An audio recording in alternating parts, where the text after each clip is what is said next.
Konaseema Anush kitchen అండి. బాగున్నారా? పండగకి ఎంచక్క పిల్లలందరూ వచ్చారండి. ఎంతో సందడిగా ఉంది ఇల్లంతాను. ఇప్పుడు ఊరు వెళ్ళారు కదండి ఉద్యోగాల కోసం. మనసంతా ఏదోలాగా ఉందండి, దిగులుగాను. అసలు భోజనం అది చేయబుద్ధి అయ్యట్లేదు. కానీ ఇంకా తప్పదు కదా, ప్రతిసారి హాస్టల్కి వెళ్ళినప్పుడల్లా నేను ఇలా ఫేస్ చేస్తుంటానండి. నాకు ఆ బాధ ఎవరైనా పిల్లలు హాస్టల్కి వెళ్ళినప్పుడు తెలుస్తుంది. మళ్ళీ ఎప్పుడు వస్తారని ఎదురు చూస్తుంటాను. వస్తుంటారు సెలవులకి. అలాగే ఎవరైనా పెళ్ళైన ఆడపిల్ల ఎవరైనా సరే ప్రతి ఒక్కటే చెప్తున్నానండి.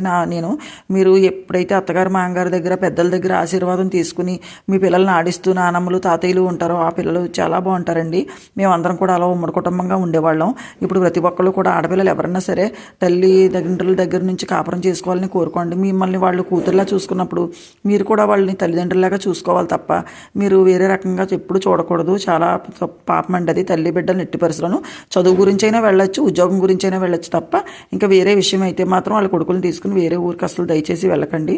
ఈ వీడియో మీకు నచ్చినట్లయితే లైక్ చేయండి, షేర్ చేయండి, సబ్స్క్రైబ్ చేయండి.